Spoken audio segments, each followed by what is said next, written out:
Okay, this is the power coming into the house as our surface drop. If you look up here on L1 and L2 coming into the weather masthead, you can see a little bit of cracked insulation. The leads coming in. Power comes down here. We have a 200 amp base for our meter. This is the main disconnect. A couple things should be going on here. Shouldn't be going on here. We should have an emergency disconnect. Big red sticker right there. Then when these conduits go through the house, through the structural penetration, they should be stuffed with fire caulk to keep, should be, both for energy and, for melting down. L1 and L2 coming in, and this is our main neutral. Alright, L1 and L2 is supposed to have non-conductive covers, and our leads are exposed too much. And then on our main neutral coming in, it should be wrapped 4 times, not 4 times in one spot, but 4 times. We need a little more white tape on that. House isn't going to burn down or blow up because it's missing a little bit of white tape, but it's what you're supposed to have. Coming down, the house does not have a whole house surge protector, and our clothes dryer is not GFCI protected. And we do not have, see, this would be for the heater. We do not have a lockout for the heater upstairs.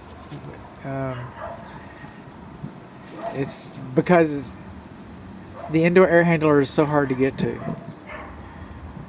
So the condensing unit is underfused. The manufacturer thinks that you should have a 35 amp breaker there, not a 30 amp breaker. A 30 amp breaker will trip prematurely, so on the hottest day of the year, when this condensing unit is running its heart out, this thing will trip. And the whole idea about a breaker is it's supposed to help. Did I do that already?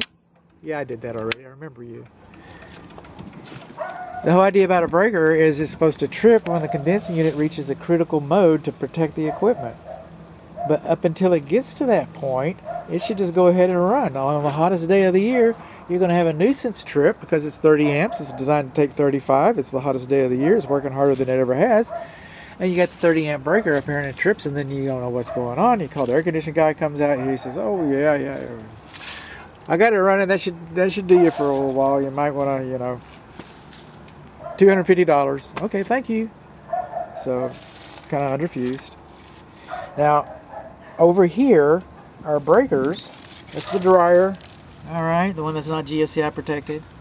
Then we got heat and heat. I don't know what this heat goes to. This one I'm assuming goes to the heat for the house. And the air conditioning. This is handwriting. See where it says danger here? That's called printing. The manufacturer, see it says 1, 2, 3, 4, 5, 6. That's printing. The manufacturer thinks this should all be printed. I didn't wake up this morning and wonder how I was going to piss everybody off. I didn't do that. The manufacturer thinks that they should be printed. The National Electrical Code thinks they should be printed. The International Residential Code thinks they should be printed. Everybody thinks they should be printed. But the guy that wrote all over it